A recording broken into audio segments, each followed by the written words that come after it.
Praise the lord. దేవునికి స్తోత్రం. ప్రియ దేవుని బిడ్డలారా, మరి యొక్క ఉదయకాలము ప్రభు యొక్క వాక్కు మనకు అనుగ్రహించబడినది. ఈ సంవత్సరం ముగింపు దినాల్లో ఉన్నాము. మరికొన్ని రోజుల్లో, కేవలం 2-3 రోజుల్లో నూతన సంవత్సరంలోనికి మనము అడుగు పెట్టబోతున్నాం.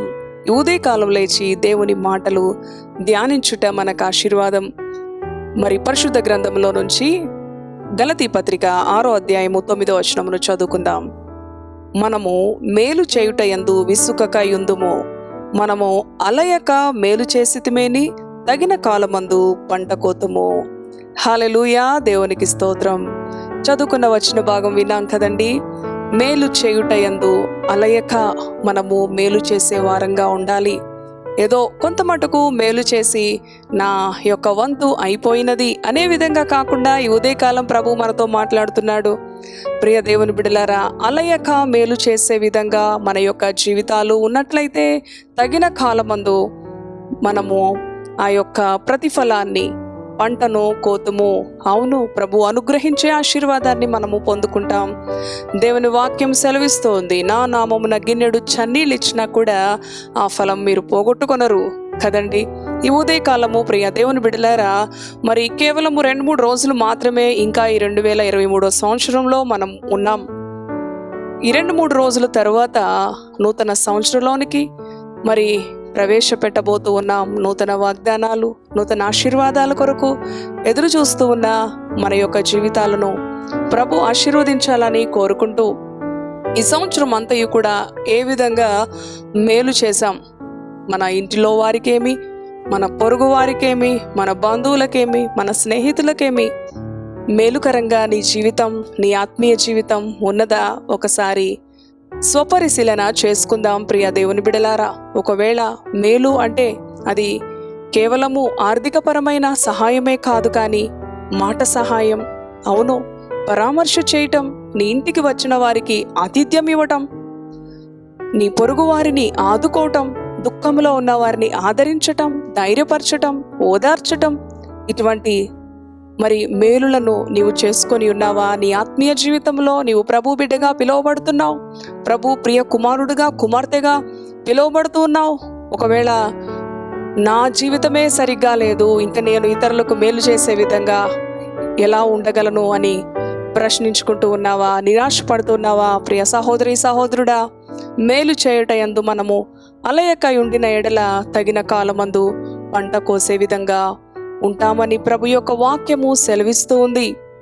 ఒకవేళ అటువంటి అనుభవం లేనట్లయితే నూతన సంవత్సరంలో అటువంటి అనుభవాన్ని, అటువంటి ఆధిక్యతను, అటువంటి ఆశీర్వాదకరమైన జీవితాన్ని మనకు అనుగ్రహించమని ప్రభు దగ్గర అడుగుదాం. ఎంతోమంది క్రిస్మస్ దినాలలో పేదవారికి, విధవరాండ్రకు, అనాథలకు వస్త్రాలు ఇస్తూ ఉంటారు, ఆహారం పెడుతూ ఉంటారు.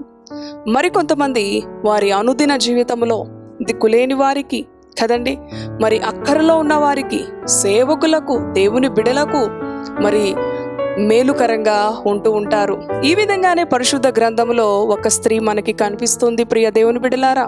ఆమె ఎవరో కాదు, సారేపతు విధవరాలు కదండి. ఒక గొప్ప దైవజనుడు, ప్రవక్త ఏలియా మరి అమ్మ కొంచెం గిన్నెడు చన్నీళ్ళు ఇవ్వు, మరి గిన్నెడు నీళ్లతో పాటు కొంచెం రొట్టె కూడా తీసుకొని రమ్మన్నప్పుడు ఆమె స్థితి చాలా నిస్సహాయంగా ఉంది.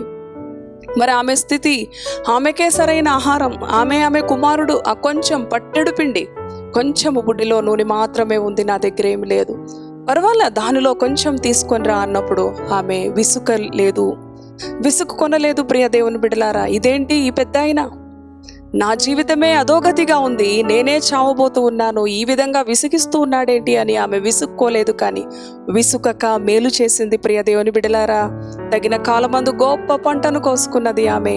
కరువు దినాల్లో మరి ఏలియా ప్రవక్తే కాదు, ఆమె కుమారుడు, ఆమె ఇంటి వారందరూ కూడా పోషించబడ్డారు. ఒక ప్రక్కన చుట్టుప్రక్కల అందరూ మరణిస్తూ ఉండగా ఆమె కుటుంబము క్షేమముగా ఉంది. 3 పూటలు మంచి ఆహారము ప్రభు వారికి అనుగ్రహించి వారిని పోషించాడు. అదే కాకుండా చనిపోయిన తన కుమారుణ్ణి కూడా బ్రతికించాడు దేవుడు. ప్రియ దేవుని బిడ్డలారా, తగిన కాలమందు పంట కోసుకునే అనుభవం అంటే ఇదే. అవును, మీ ఆహారము నీళ్ల మీద వేయండి, తగిన కాలంలో మరలా తిరిగి మీ వద్దకు వస్తుందని ప్రసంగి గ్రంథంలో మనం చూస్తాం. ప్రియ దేవుని బిడ్డలారా, మరి ఈ సంవత్సరం అంతా కూడా నీ జీవితం ప్రభువుకి మరి మహిమకరంగా సంతోషకరంగా ఉన్నట్లయితే ఈ అనుభవం ఖచ్చితంగా నీవు కలిగి ఉంటావు. మేలు చేసే అనుభవం. దేవుని వాక్యం సెలవిస్తుంది, నీ పొరుగు వారిని నీవు ప్రేమించాలి నిన్ను వలే కదండి. మరి ఈ సంవత్సరం అంతా మన కొరకు, మన కుటుంబం కొరకే మనం ప్రయాసపడుతూ ఉన్నామా? ఇతరుల కొరకు, ఇతరుల మేలు, ఇతరుల రక్షణ, ఇతరుల క్షేమాన్ని కూడా ఆలోచన చేస్తూ మరి వారికి సహాయపడే విధంగా మన జీవితాలు ఉన్నాయా? ఉన్నట్లయితే ధన్యకరం. లేని ఎడల ఈ ఉదయకాలం ప్రభు ఎదుట మనము విధేయతతో అప్పగించుకుందాం. మేలు చేయుట యందు విసుకక నా జీవితాన్ని స్థిరపరచు. ఈ నూతన సంవత్సరంలో నేను అనేకులను ఆదుకోవాలి, అనేకులను ధైర్యపరచాలి, అనేకులను ఆదరించాలి. అటు రీతిగా ఈ సంవత్సరం ముగింపులో ఒక మంచి తీర్మానం చేత ప్రభు ఎదుట సాగిలపడదాం. ఇటు మాటలు ప్రభు మన వెనుకడిలో దీవించునుగాక. ప్రార్థన చేసుకుందాం. పరిశుద్ధుడా, జీవము కలిగిన తండ్రి, జీవాధిపతి, నీ పరిశుద్ధ నామానికి వందనాలు, స్తోత్రాలు, కృతజ్ఞతలు. అవును ప్రభువా, మేలు చేయుట యందు విసుకక మేము ఉండాలని నీ వాక్యం సెలవిస్తుంది. అవును తండ్రి, తగిన కాలమందు ఆ యొక్క ఫలము తండ్రి నీవు మాకు అనుగ్రహించే దేవుడు. మేలు చేయుట యందు ప్రభువా ఎంతో మంది తండ్రి విసుకక ఉండే విధంగా నీ మాటలు విన్న నీ బిడ్డలను దీవించండి.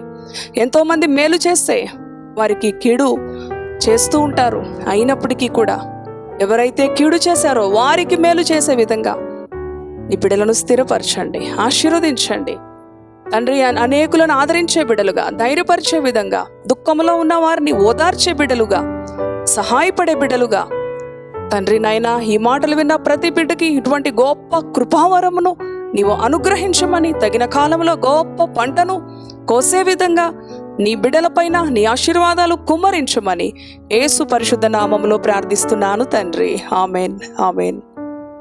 Praise the Lord. God bless you. Thank you.